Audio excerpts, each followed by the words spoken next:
तो आज अमृत वेले की शिक्षाएं। बाबा ने कहा, सारा दिन क्या अनुभव करते, प्यार की लहरें स्वतः उछलती है ना।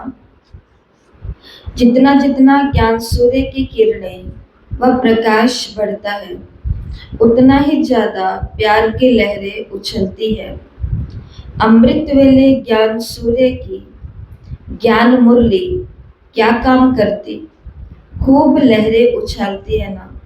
सब अनुभवी हो ना, कैसे ज्ञान की लहरें, प्रेम की लहरें, सुख की लहरें, शांति और शक्ति की लहरें उछलती है और उन्हीं लहरों में समा जाते हो। यही अलौकिक वर्षा प्राप्त कर लिया ना।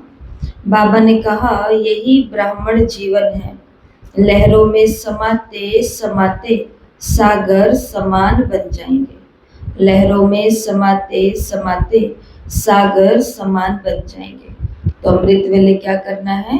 ज्ञान सूर्य शिव बाबा, ज्ञान चंद्रमा बाबा, और साथ में बाबा से आती हुई ज्ञान की, सुख की, आनंद की, सुख शांति की जो लहरें हैं इस सागर से, उन सभी में लहराते रहना, उछलते रहना, अर्थात उनका अनुभव करते रहना। सुनते हैं आज की बाबा की मुरली। 17 अगस्त 2026 बाबा ने कहा, मीठे बच्चे, बाप और दादा की भी वंडरफुल कहानी है। बाप जब दादा में प्रवेश करे, तब तुम ब्रह्मा कुमार कुमारी वर्षे के अधिकारी बनो। प्रश्न, निश्चित ड्रामा को जानते हुए भी तुम बच्चों को कौन सा लक्ष्य अवश्य रखना है? निश्चित ड्रामा को जानते हुए भी तुम बच्चों को कौन सा लक्ष्य अवश्य रखना है? उत्तर, पुरुषार्थ कर गैलप करने का, अर्थात विनाश के पहले बाप की याद में रहे कर्मातीत बनने का लक्ष्य अवश्य रखना है। कर्मातीत अर्थात आयरन एजेड से गोल्डन एजेड बनना। पुरुषार्थ का यही थोड़ा सा समय है, इसलिए विनाश के पहले अपनी अवस्था को अचल अडोल बनाना है। ओम शांति, ओम शांति। ये दोनों कौन कहते हैं? एक था बाबा, एक था दादा। कहानी सुनाते हैं ना, एक था राजा, एक थी रानी। अब ये फिर है नई बातें। एक बाबा, एक दादा, तुम कहेंगे 5000 वर्ष पहले भी एक था शिव बाबा और दूसरा था ब्रह्मा दादा। अब शिव के बच्चे तो सब हैं, सभी आत्माएं एक बाप की संतान हैं, वो तो है ही है। ब्रह्मा के बच्चे ब्राह्मण भी थे। प्रजापिता ब्रह्मा की संतान ब्रह्मा कुमार कुमारियां थे। उनको कौन पढ़ाते थे? शिव बाबा। प्रजापिता ब्रह्मा के ये ब्रह्मा कुमार कुमारियां ढेर बच्चे हैं ना। ब्रह्मा कुमार कुमारियां मानते हैं बरोबर हम शिव बाबा के बच्चे भी हैं, पोत्रे भी हैं। बच्चे तो हैं ही, अब पोत्रे बने हैं ब्रह्मा द्वारा दादे से वर्षा लेने। अभी तुमको दादे से वर्षा मिलता है, जिसको शिव बाबा कहते हैं, परंतु ब्रह्मा कुमार कुमारियां होने के कारण उनको हम दादा कहते हैं। वर्षा दादे का है, ब्रह्मा दादा का नहीं। वैकुंठवासी बनने का वर्षा उस बाप से मिलता है। आधा कल्प वर्षा पाते हो, फिर तुमको श्राप मिलता है रावण से। नीचे उतरते आते हो, जैसे ग्रहचारी बैठती है ना नीचे उतरने की। अभी तुम बच्चे समझते हो हमारी ग्रहचारी राहु की दशा पूरी हुई। राहु की दशा है सबसे बुरी, ऊंचते ऊंच बृहस्पति की दशा, फिर राहु की दशा बैठी तो 5 विकारों के कारण हम काले हो गए। अब फिर बाप कहते हैं दे दान, तो छूटे ग्रहण है तुम्हारी बात। उन्होंने फिर सूर्य चंद्रमा का ग्रहण समझ लिया। बाबा ने कहा जब ग्रहण लगता है तो दान मांगते हैं। यहाँ बाप तुमको कहते हैं 5 विकारों का दान दो तो ग्रहचारी उतर जाएगी। सभी ने जून के मास में मम्मा की मुरलियाँ सुनी। 30 मुरलियाँ, मतलब 30 क्लासें हुई थी, उसके अंदर मम्मा की हमने 7 या 8 ही मुरलियों को केवल सुन पाए पूरा। तो उन सभी मुरलियों में मम्मा की विशेष बात क्या थी? केवल यही 2 बातें ही मम्मा ने कही। एक तो कर्म कैसे करने हैं, श्रेष्ठ करने हैं, मम्मा केवल एक ही बात कहते हैं। और दूसरी बात मम्मा क्या कहते हैं कि इंसान दुखी है, दुख का जड़ क्या है? विकार। व्यक्ति दुखी है, उस दुख का कारण क्या है? विकार। रोग क्या है? विकार। बीमारी क्या है? विकार। कारण क्या है? विकार। तो अभी दुनिया के अंदर सब लोग सुखी होना चाहते हैं, मतलब क्या चाहते हैं कि हे भगवान हमारे सारे दुख दूर हो जाए। सारा दिन यही तो सोचते और चाहते और बोलते, और जिनके भी पास जाते हैं तो ये सोच के जाते हैं कि ये हमको सभी दुखों से मुक्त कर देंगे, चाहे कोई व्रत कर रहे हैं, चाहे कुछ भी कर रहे हैं। और दुखों का कारण क्या है? विकार। विकार को नहीं छोड़ेंगे, कुछ और प्रयास करेंगे तो देख लो और अधिक प्रयास करते जा रहे हैं, अधिक से अधिक प्रयास करते जा रहे हैं सुखी होने के, लेकिन दुख है जो और ही बढ़ता जा रहा है, और ही बढ़ता जा रहा है। क्योंकि कारण दुख का कारण क्या है? क्या है दुख का कारण? विकार। तो जब तक इन 5 विकारों का दान नहीं देंगे, तब तक जो राहु की ग्रहचारी बैठी हुई है वो उतरेगी नहीं। इसलिए बाबा ने कहा यहाँ बाप तुमको कहते हैं 5 विकारों का दान दो तो ग्रहचारी उतर जाएगी। इन विकारों से ही तुम पापात्मा बने हो। और मुख्य विकार बाबा ने बताया देह अभिमान। पहले ऐसे सतो प्रधान थे, फिर सतो रजो तमो बने, 84 जन्म लिए। ये तो पक्का निश्चय बरोबर देवता ही 84 जन्म लेते हैं। पहले उन्हों को ही मिलना चाहिए बाप से। गाया भी जाता है आत्मा है परमात्मा, अलग रहे बहुकाल, सुंदर मेला कर दिया जब सतगुरु मिला दलाल। बाप कहते हैं पहले पहले तुमको सत्युग में भेजा था, फिर अभी तुम ही आकर के मिले हो। आगे तो सिर्फ गाते थे, उनका यथार्थ अर्थ अभी बाप बैठ समझाते हैं। सभी वेद शास्त्र जप तप स्लोगन आदि जो भी हैं, सबका सार बाप बैठ समझाते हैं। बाबा ने कहा चक्र तो बिल्कुल सहज है, अभी कल युग और सत्युग का संगम है, लड़ाई सामने खड़ी है। ये भी तुमको निश्चय है कि सत्युग की स्थापना होती है। कलयुग में जितने भी हैं उन सबके शरीर खलास हो जाएंगे, बाकी आत्माएं पवित्र बन हिसाब किताब चुकतो कर चली जाएंगी। ये सब के कयामत का समय है, आत्माएं शरीर छोड़ चली जाएंगी। ये तुम्हारी बुद्धि में अभी है।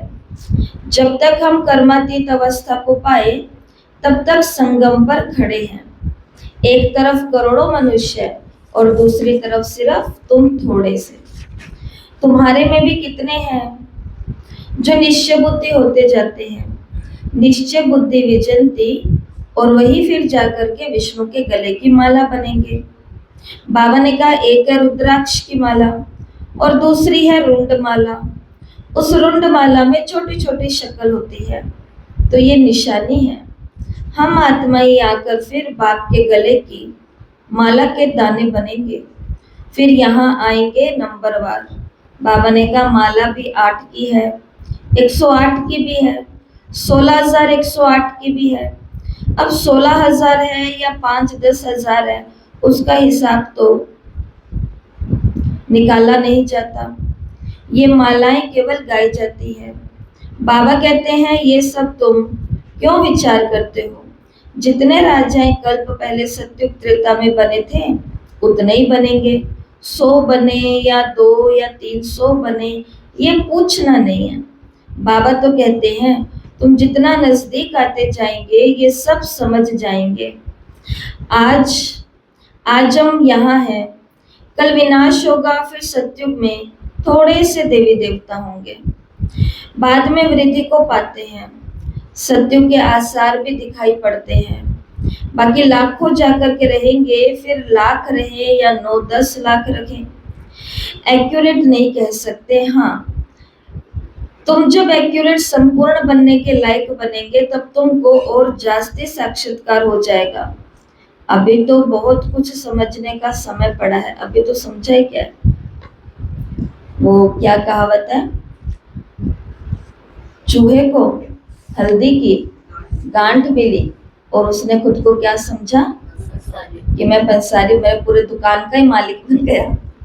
तो अभी हमको कितना का ज्ञान मिला? बहुत बहुत कम मिला है इन द सेंस, जो हम सेवा केंद्रों पर जाते हैं तो बहनें हमें सुना देती हैं, या पूरे दिन में एक आधी कोई क्लास हम सुन लेते हैं तो हमको पता पड़ जाता है। लेकिन फिर भी अपने आप से पूछना चाहिए, जो खुद को पंसारी समझते हैं, खुद को पूछना चाहिए कि मैंने कितनी किताबें पढ़ ली यज्ञ की। पूरे आदि रत्नों के नाम भी याद नहीं होंगे। वो बड़े घर में फोटो लगी हुई है ना आदि रत्नों की, उनके जाकर के देखना मुंह, उनके चेहरे।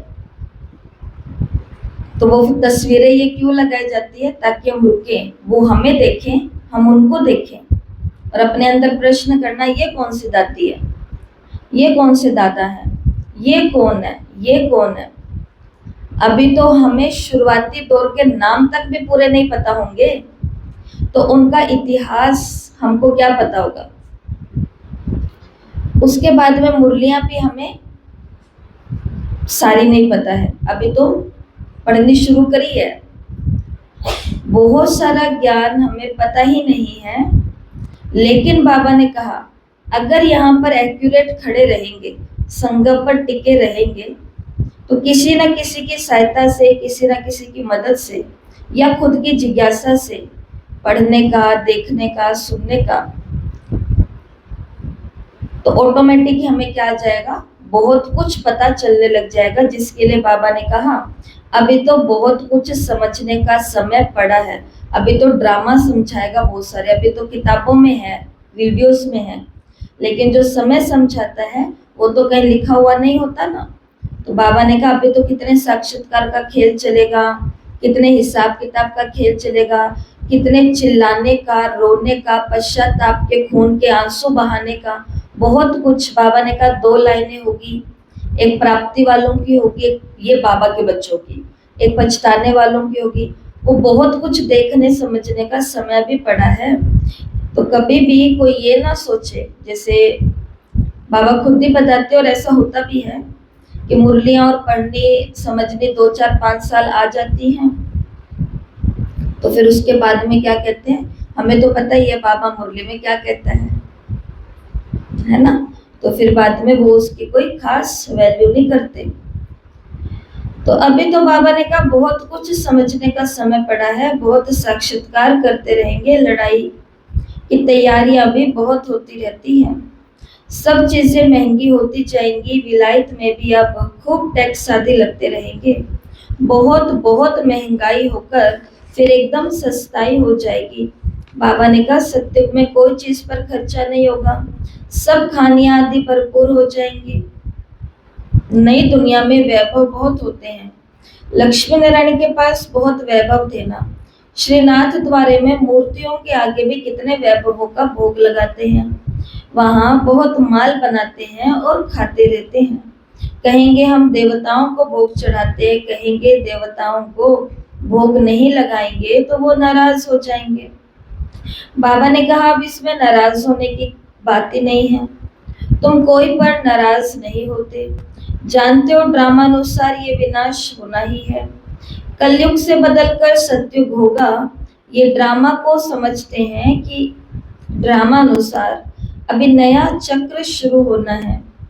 तुम भी ड्रामा के वश में हो, ड्रामानुसार बाप भी आया हुआ है।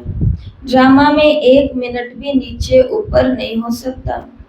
जैसे बाबा आया तुमने देखा, कल्प बाद भी हूबहू ऐसे ही होगा। शास्त्रों में तो कल्प की आयु लाखों वर्ष लिख दी है, लंबी कर दी है। अभी तुम बच्चों की बुद्धि में है बरोबर विनाश सामने खड़ा है। तीसरी बारी कहा, अभी तुम गैलप कर रहे हो, जानते हो, बाप को याद कर हमको कर्मातीत अवस्था को जरूर पाना है, अर्थात आयरन एज से गोल्डन एज बनना है। अभी अगर ध्यान से सुनना, दोनों कान खोल के और आंखें भी, अभी अगर पुरुषार्थ नहीं करेंगे तो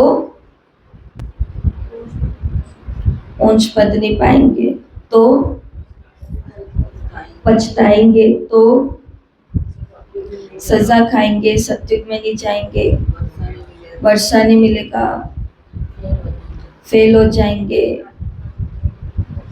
घाटा पड़ जाएगा, प्रज्ञा में आएंगे, खून के आंसू, रोएंगे, कल्प कल्प की बाजी हाथ से निकल जाएगी, और फिर वापस 5000 साल वेट करना पड़ेगा। पर वेट करके भी क्या होगा, ड्रामा अनुसार फिर से हम वही कर देंगे, आलस और सुस्ती जो पिछले कल्प में करके आए, हाय हाय करेंगे। सबको पता है ना कि सिर्फ एक पुरुषार्थ नहीं किया, हाँ जी बिल्कुल, तड़प तो आत्मा को होगी, जैसे सबने अनुभव किया है। मतलब स्टूडेंट लाइफ में तो हर स्टूडेंट हर साल अनुभव करता है कि अरे थोड़ा सा और पढ़ लेता तो मेरे 5-6% अच्छे आ जाते, थोड़ा सा और, बस लास्ट में मैंने क्यों कर दिया ऐसे, थोड़ा सा और, है ना। पर उधर की पढ़ाई का मौका बहुत अच्छा है, अगले साल फिर मौका मिल जाएगा, अगले साल फिर मौका मिल जाएगा, अगले साल फिर मौका मिल जाएगा। लेकिन यहाँ पर मौका, पेपर कितने समय का होगा, 1 सेकंड में डिसाइड हो जाएगा कि हम कहाँ, कौन सी सीट पर, कौन सी फैमिली में और क्या जा करके बनने वाले, सिर्फ 1 सेकंड में। और वो 1 सेकंड तो हम 1 सेकंड में गवा देते हैं। तो देखो बाबा ने क्या कहा, जो हम सभी समझदार बाबा के बच्चे हमें पता ही है कि अभी अगर पुरुषार्थ नहीं करेंगे तो पद भ्रष्ट हो जाएगा, ठीक है। तो जब हमें पता है इतना सारा नुकसान हो जाएगा अगर पुरुषार्थ नहीं किया, तो एक पुरुषार्थ तो करना है, उसकी जगह इतनी सारी प्राप्तियां भी हो जाएंगी। हे आत्माएं, अभी तुम पतित बन गई हो, ये भी जानते हो बहुत किस्म के आएंगे, जो और धर्म में बदली हो गए हैं वो निकल करके आते रहेंगे, आकर के अपना पुरुषार्थ करते रहेंगे बाप से वर्षा पाने। ब्राह्मण धर्म में आकर फिर देवता धर्म में आएंगे, ब्राह्मण धर्म में नहीं आएंगे तो देवता धर्म में कैसे आएंगे। ब्राह्मण धर्म दिन प्रतिदिन वृद्धि को पाते रहेंगे, देखेंगे विनाश सामने आ गया है, ये तो ठीक कहते हैं, और फिर वृद्धि होती जाएगी। ब्राह्मणों का झाड़ वृद्धि को पाकर फुल हो जाएगा और फिर वापस जाएंगे, देवताओं का झाड़ बढ़ेगा। अभी तुम संगम पर राजयोग सीख रहे हो, इस संगम को कल्याणकारी युग कहा जाता है। संगम का ही गायन है, गंगा सागर का मेला दिखाते हैं। बाबा ने कहा ये सब भक्ति मार्ग का है। तो कलकत्ता में बहुत बड़ा मेला लगता है गंगा सागर का। बाबा ने कहा ये है ज्ञान सागर, और ज्ञान सागर से निकली हुई ये है ज्ञान गंगाएं। ज्ञान सागर से पतित पावन अक्षर लगता है, वो समझते हैं पतित पावनी गंगा है, और फिर गंगा में स्नान करते ही आते हैं। ये नदियां तो सतयुग से लेकर चलती आती हैं, आजकल तो नदियां भी कहाँ कहाँ डुबो देती हैं। प्रकृति भी तमो प्रधान, सागर भी तमो प्रधान हो पड़ा है। सागर थोड़ी सी उछल खाएगा तो सब कुछ खलास कर देगा। सतयुग में सिर्फ हम थोड़े ही भारत में रहते हैं, यमुना के कंठे पर। दिल्ली परिस्थान थी और फिर बननी है। बाबा ने कहा सतयुग में थोड़ी ही जीवात्माएं रहती हैं, फिर धीरे धीरे आती जाती हैं। अभी है कलयुग का अंत, कितने ढेर मनुष्य हो गए हैं। बेहद का नाटक है, जिसको अच्छी रीति से समझना है। बाबा ने कहा भल कोई अपने को एक्टर समझते भी हैं, परंतु कल्प 5000 वर्ष का है, ये किसी को नहीं पता। कहाँ 84 जन्म और कहाँ 84 लाख। अभी तुम रोशनी में हो, तुमको बाप से वर्षा मिलता है। बाप कहते हैं मन मना भव। तो कौन सी स्थिति? मन मना भव क्या है? कोई मंत्र और कोई जाप नहीं है। मन मना भव स्थिति है कि कोई भी कर्म करते हुए मेरे से रहा ही नहीं जाता। जैसे बच्चे कहते हैं कि खाना खाते हुए फोन देखे बिना रहा ही नहीं जाता, सेम वैसे ही कि कोई भी कर्म करती हूँ तो बिना बाबा की याद के, बिना शांति के, बिना योग के, बिना धीरज के मेरे से किया ही नहीं जाता। तो इसका मतलब वो कौन सी अवस्था है? मन मना भव की अवस्था है। तो बाप कहते हैं मन मना भव, बाप को याद करना है। शिव भगवानुवाच, भगवान की महिमा में और देवताओं की महिमा में बहुत फर्क है। बाप जो नई रचना रचते हैं उनकी महिमा है। तो उस नई रचना की महिमा क्या है? सर्वगुण संपन्न। बोलो सभी एक साथ, सर्वगुण संपन्न, 16 कला संपूर्ण, संपूर्ण निर्विकारी, अहिंसा, परमो देवता, धर्म, मर्यादा, पुरुषोत्तम, डबल अहिंसक। तो बाबा ने कहा कि बाप जो नई रचना रचते हैं उनकी महिमा है सर्वगुण संपन्न डैश डैश। अभी तुम ऐसे बन रहे हो। बाप की महिमा और इनकी महिमा में रात दिन का फर्क है। तो देवताओं की महिमा क्या है? सर्वगुण संपन्न। और भगवान शिव की महिमा क्या है? सर्व गुणों का सागर, जो गुणों में संपन्न है। जैसे गिलास संपन्न है, पूरा भरा हुआ है। तो पूरा भरा हुआ है तो ये कभी भी खाली हो सकता है, भले इसको कोई ना पिए। 1-2 दिन रखो, पानी अपने आप ही कम कम कम कम कम होता जाएगा। ऐसा ही होता है ना। संपन्न का मतलब है जो प्रकृति के नियम अनुसार कम कम कम कम कम ज्यादा कम होता रहेगा। और सागर का मतलब है जिससे कितने भी घड़े भर लो, सब भरते जाओ, सब भरते जाओ, लेकिन सागर कभी भी कम नहीं होगा, वो कम हो ही नहीं सकता। तो कई लोग बोलते हैं भगवान और देवता एक ही तो हैं। तो भगवान और देवता एक नहीं है। भगवान भगवान है, देवता देवता है। और देवता और हमारे धर्म पिता भी कई लोग बोलते हैं एक ही तो है। देवता और धर्म पिता एक ही तो शक्ति है, एक ही जितनी तो ताकत है। नहीं, धर्म पिता फिर भी धर्म पिता है, क्योंकि उनको जो शरीर मिले वो रजो शरीर थे, माना विकारी शरीर थे। और जो देवताएं थे उनके शरीर कैसे थे? प्योर निर्विकारी योग से आए हुए शरीर थे। फिर धर्म पिताएं जिस दुनिया में आए, 2 युग बीतने के बाद वो पुरानी दुनिया थी। देवी देवता जो उनसे दुनिया में आए वो दुनिया बिल्कुल नई, सुंदर, साफ सुथरी थी। देवी देवता इतने सुखी थे कि उनको ना भगवान को याद करने की जरूरत थी, ना किसी को कहने की जरूरत थी ऊपर वाले को याद करो। लेकिन धर्म पिताएं जिस दुनिया में आए उस दुनिया में उन्होंने भी सितम सहे, गालियां सही, दुख सहे, और सबको ये संदेश दे करके गए कि हम सभी का वो एक ही है। उस परवरदिगार को, उस मालिक को, उस खुदा को, उस ऊपर वाले को याद करो। तो फिर देवता और धर्म पिता भी एक नहीं हो सकते। ऊपर से एक और बात कि हमारे धर्म पिताएं और हमारे गुरुजी एक ही है, एक ही जितनी शक्ति है, बिल्कुल भी नहीं है। जो धर्म पिताओं में ताकत थी, जो देवताओं में ताकत थी, जो भगवान की ताकत है, वो किसी भी पंच तत्व तमो प्रधान वाले किसी भी आत्मा की ताकत नहीं हो सकती है। लेकिन हमने सभी को क्या कर दिया? कुत्ते बिल्ली भी भगवान का ही रूप है। ये घर में जो बच्चा आया ये भी भगवान का ही रूप है। पति भी परमेश्वर है, रूप नहीं है, वो तो सीधा ही परमेश्वर है ही। ठीक है। तो ऐसे करके कई लोग बोलते हैं इन बातों से क्या फर्क पड़ जाएगा? इन बातों से बहुत बड़ा फर्क पड़ेगा।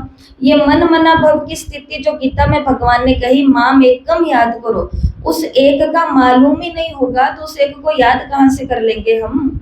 इसके लिए हमको भगवान ने अलग अलग डेफिनेशन दी है। कलयुग के अंदर जो अच्छी आत्माएं हैं, संत महात्मा या जो भी व्यक्ति हैं, जो अच्छे नेक कर्म कर रहे हैं वो पुण्य आत्माओं की लिस्ट में डालो, पापी हैं उनको पाप आत्माओं की लिस्ट में डालो, सब मनुष्य आत्माएं भगवान के बच्चों की लिस्ट में डालो। बाकी वो देवताएं हैं, वो धर्म पिताएं हैं, वो परमात्मा है, बाकी कोई भी परमेश्वर नहीं है। सब कौन है? परमेश्वर के बच्चे हैं, बच्चे हैं। देखो तो शिव बाबा ने ये कहा ना कि बाप की महिमा में और इनों की महिमा में रात दिन का फर्क है, तो ये राजयोग है। गाया भी जाता है भगवान राजयोग सिखाते हैं, वो है निराकार, तो जरूर निराकार से साकार में आना पड़े। भगवान की इतनी महिमा है तो जरूर आना पड़े। उनका जन्म दिव्य अलौकिक है और किसी का भी जन्म दिव्य नहीं गाया जाता।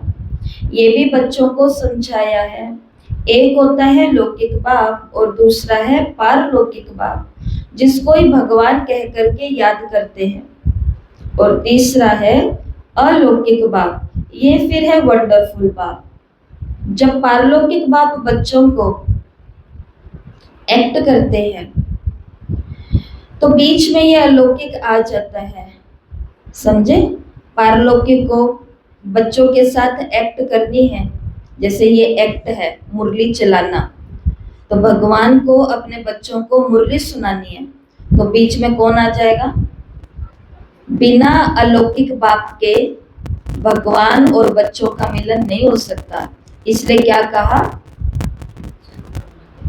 हाँ, आत्मा परमात्मा अलग रहे बहुकाल, सुंदर मेला हो गया जब वो दलाल के रूप में आएगा, बिचौलिया बन करके, तब ही आत्मा परमात्मा को सुन पाएगी, देख पाएगी, समझ पाएगी। तो ये पारलौकिक बाप बच्चों को एडॉप्ट करते हैं तो बीच में ये अलौकिक आ जाता है। प्रजापिता ब्रह्मा के कितने ढेर बच्चे हैं, शिव बाबा आकर ब्रह्मा द्वारा तुमको अपना बनाते हैं। कितने ब्रह्मा कुमार कुमारियां हैं। लौकिक बाप को तो करके 8-10 बच्चे होंगे। अच्छा, शिव बाबा भी हैं पारलौकिक बाप, उनके तो अनेक बच्चे हैं। सभी आत्माएं कहती है हम सब ब्रदर्स हैं, भाई हैं। अब इस संगम पर फिर अलौकिक बाप मिलता है। ये ज्ञान तुमको वहां नहीं रहेगा। प्रजापिता ब्रह्मा बाप मिलता ही तब है जबकि बाप आकर के नई सृष्टि रचते हैं, तो ये अलौकिक जन्म हुआ ना, इनको कोई समझ नहीं सकते। वो लौकिक, वो पारलौकिक, और ये है संगम युगी अलौकिक बाप। लौकिक बाप तो सतयुग से लेकर होते ही आए हैं। पारलौकिक बाप को वहां कोई याद नहीं करते। वहां होता ही है एक ही बाप, हे भगवान, हे परमात्मा कह करके वहां याद नहीं करते। फिर द्वापर में जब भक्ति मार्ग शुरू होता है तो 2 बाप होते हैं और संगम पर है। आंखें खोलो मेरी प्यारी प्यारी माताओं, संगम पर कितने बाप हैं? कौन कौन से? अलौकिक बाबा हैं, पारलौकिक बाबा हैं और अपने लौकिक पिता हैं। तो बाबा ने कहा सतयुग में, सतयुग से लेकर के 2 युग तक, सतयुग त्रेता में एक ही पिता रहते हैं, द्वापर से 2 पिता हो जाते हैं। संगम पर हम भाग्यशाली आत्माएं हैं कि हमको 3 पिता हैं। तो संगम पर है 3 बाप। प्रजापिता ब्रह्मा भी अभी मिला है, अभी तुम उनके बने हो, जानते हो ये अलौकिक बाप है। अभी तुम इन बातों को अच्छी रीति जानते हो और याद करते हो। अपने को आत्मा समझ बाप को याद करो। सतयुग में याद करने की फिर दरकार ही नहीं। दुख में पारलौकिक बाप का सब सिमरण करते हैं, ये तो बिल्कुल सहज बात है। सतयुग त्रेता में 1 बाप होता है, द्वापर में 2 होते हैं। इस समय तुम अलौकिक बाप के बच्चे बने हो, जिस द्वारा तुमको वर्षा मिलता है। क्यों बाबा बार बार बोल रहे हैं कि तुम्हारा अलौकिक बाप भी है, अलौकिक बाप भी है, अलौकिक बाप भी है? क्योंकि एक ही जैसी मुरली सुनते, एक ही जैसा शिव बाबा को याद करते, एक ही जैसा खाते उठते बैठते, ज्ञान सुनाते। बच्चे ब्रह्मा बाबा को भी किसके जैसा समझने लग गए? अपने जैसा समझने लग गए। वो तो बाबा निरहंकारी है, इसलिए कहते हैं कि मैं भी तुम्हारी तरह शिव बाबा का स्टूडेंट हूँ। लेकिन मात्र ब्रह्मा बाबा केवल स्टूडेंट हमारी तरह नहीं है। तो ब्रह्मा बाबा की क्या वैल्यू है हमारे जीवन में, और हमारा भी क्या उत्तरदायित्व है उनके लिए कुछ करने का, जो एक बच्चे का अपने पिता के लिए होता है। अपने पिता से पूछना, दवाई पानी लिया, तबीयत तो ठीक है, आज पूरे दिन क्या क्या किया, किस किस से बातें की, कोई तकलीफ कोई परेशानी तो नहीं है। उस बूढ़े माँ बाप को और कुछ भी नहीं चाहिए अपनी औलाद से, बस इतना सही चाहिए कि बस आकर के इतना ही पूछ लो, बहुत है बहुत है बहुत है। ब्रह्मा बाबा को भी, इस बूढ़े बाबा को भी हमसे कुछ नहीं चाहिए, बस क्या चाहिए कि जो मैंने यज्ञ रचा है, जो बाबा ने यज्ञ रचवाया है, और जिस यज्ञ के अंदर मैं भी संपूर्ण स्वाहा हुआ, तो मेरे बच्चे उस यज्ञ के रक्षक बने और यज्ञ के स्नेही बने। और बीच बीच में बाबा को भी पूछते रहे। जैसे 3 दिन पहले आपने मुरली में सुना होगा, हुसैन के घोड़े की बात आई थी क्या, कि श्रृंगार करते हैं, तो बच्चे भी आते हैं और बाबा का श्रृंगार करते हैं, क्योंकि ये रथ है, ये घोड़ा है। तो ब्रह्मा बाबा के लिए कपड़े लाना, ब्रह्मा बाबा के लिए चप्पल लेकर के आना, या जो भी बाबा पहनते थे, ब्रह्मा बाबा के लिए गर्म चीजें लेके आना, ब्रह्मा बाबा के लिए कुछ कुछ खास चीजें लेकर के आना। तो ये चीजें क्यों होती थी, क्योंकि वो हमारा कौन है, अलौकिक बाप है। तो बाप के लिए मैं बच्चा क्या कर सकता हूँ, इस भाव से वो लोग करते होते थे, जिसको देख करके कईयों को संशय उत्पन्न हो जाता था। तो बाबा ने ये बातें हमको पक्की कराई है कि तीसरा जो पिता है ना, ये केवल 100 साल के लिए मिलता है, और 100 में भी हमको तो पूरा 100 नहीं मिलता। हम तो बोलते हैं कि हम तो 10 साल से, हम तो 5 साल से, हम तो 8 साल से, हम तो 20 साल से, 25 साल से।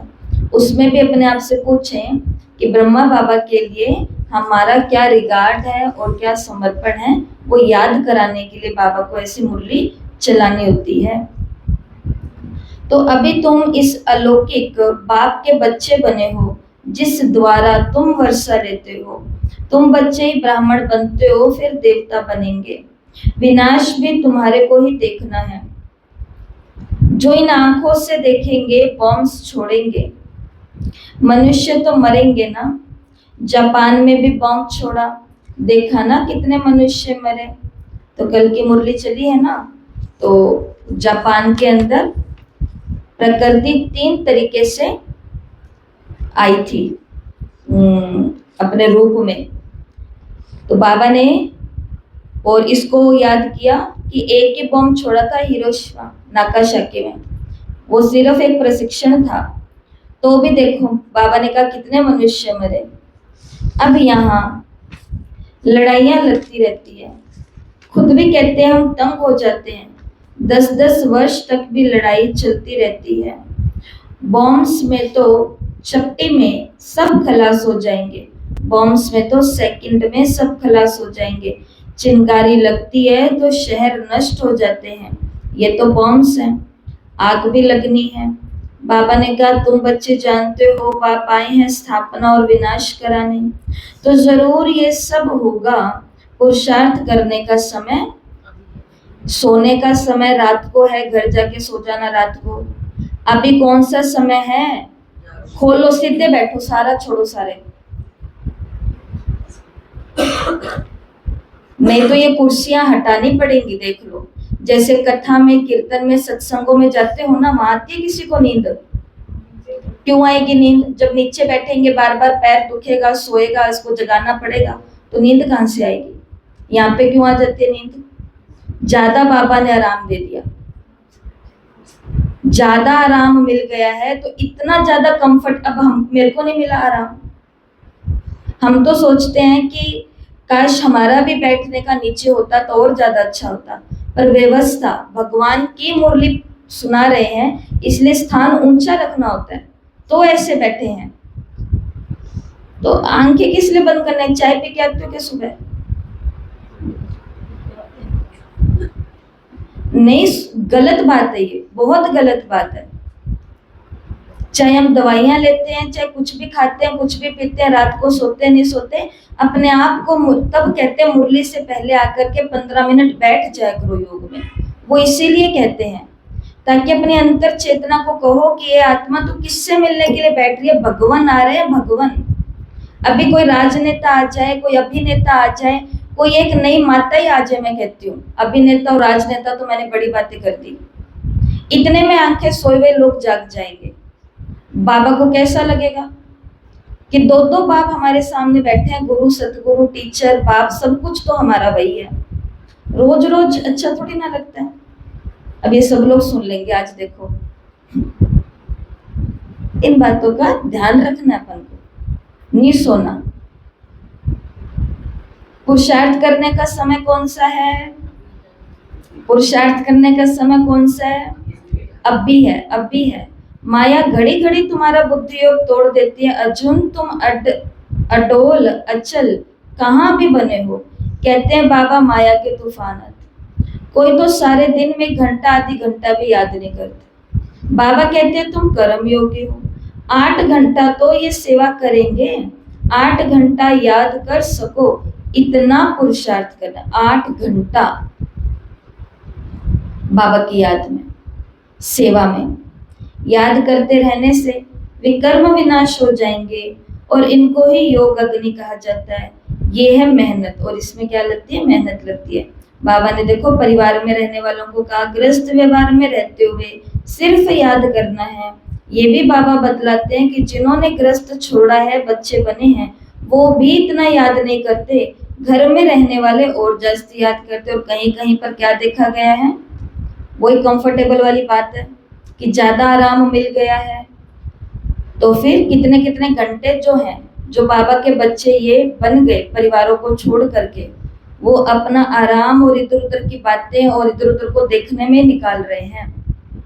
जबकि भगवान ने कहा है 16 घंटे तुमको सेवा और मेरी याद में रहना है।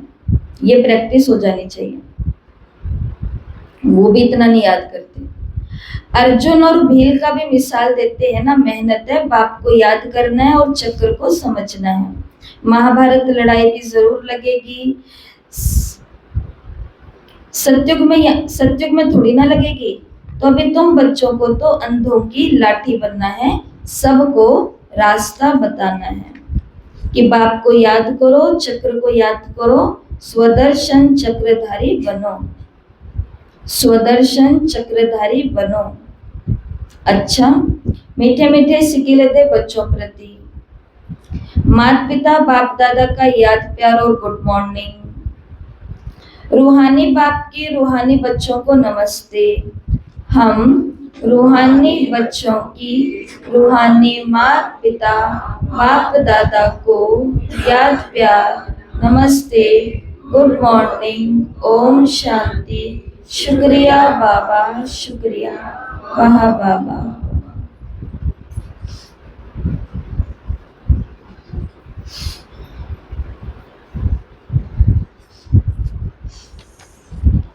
थोड़े दिन पहले कहीं गए और उन्होंने कहा कि हम भी रोज सेवा केंद्र जाते थे। मैंने कहा जाते थे, अब क्यों नहीं जाते? कहते पूरा 1 साल गए। मैंने कहा वाह, फिर आपने क्यों छोड़ दिया जाना? तो कहने लगी वो आत्मा, क्योंकि वहां पर जो दीदी थे, जिस भी केंद्र पर वो जाते थे, तो वहां पर जो दीदी थे वो बार बार कहते थे आंखें खोल के मुरली सुनो। तो मुझे वो कहते कि इसलिए दीदी आंखें तो बंद हो ही जाती हैं। तो फिर मैंने तो जाना ही छोड़ दिया। तो हमने उन्हें कहा ये हमने बिल्कुल भी सही डिसीजन नहीं लिया कि सर आप एक टीचर हो, सर ही थे वो, कि सर आप एक टीचर हो, आपकी क्लास में कितने स्टूडेंट हैं? तो वो बोलते 40-50 बोले। अगर आपके स्टूडेंट आपकी क्लास में सोएंगे तो आप क्या कहोगे? उन्होंने पता है क्या कहा? वो कहते, उनको पता चल गया कि हम क्या पूछ रहे हैं। उनको इतनी खुद के ऊपर लज्जाई हुई उस समय कि उन्होंने कहा कहते नहीं, हम तो सीधा चौक उठा करके मारते हैं। तो फिर आपकी दीदी ने आपको चौक उठा के तो नहीं मारा, पेन पेंसिल तो उठा करके नहीं मारा। वो बोल ही तो सकती थी, जो वो कर सकती है उतना तो वो करे, इससे अधिक उसको परमिशन ही नहीं है। जैसे एक माँ को अनुमति है बच्चे का कान खींचने की, दीदियां माँ समान है पर वो कान खींच नहीं सकती। टीचर को परमिशन है बाहर जाकर के पनिशमेंट देने की, खड़े हो जाओ बाहर जाके हाथ ऊपर करके। दीदियां टीचर समान है लेकिन फिर भी वो पनिशमेंट दे नहीं सकती। गुरु कहता है कि अब दिखना नहीं तुम मुझे, घर बैठ करके तुम अपना ये करो। दीदियां गुरु समान है लेकिन ये मुंह से बोल नहीं सकती। सारा अधिकार उनके पास है लेकिन वो सिर्फ कितना कर सकते हो। सर को कहा कि भाई जी इतना ही तो कर सकते हैं, बोल ही तो सकते हैं कि आंखें खोलो। तो कहते हैं अब से मैं रोज जाऊंगा।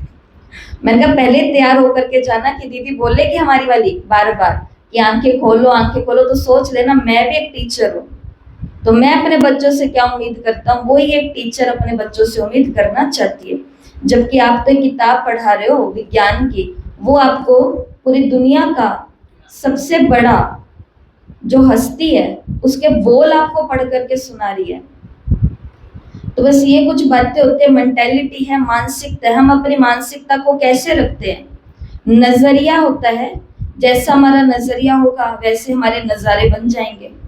ठीक है, तो ये भी अति सौभाग्य की बात है कि कोई हमें बोल रहा है क्या? सौभाग्य है। यस, यही नजरिया चाहिए।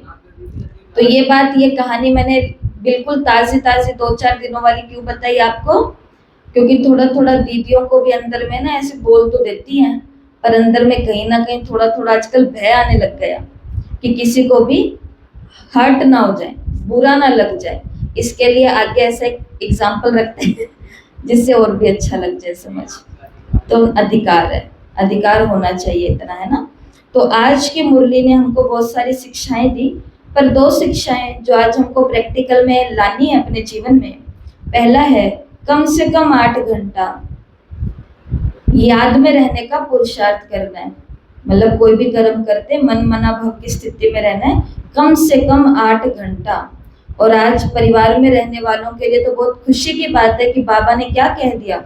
बाबा ने कहा जो अंदर रहते हैं वो भी इतना याद नहीं करते जितना एक परिवार में रहने वाला शायद कर सकता है।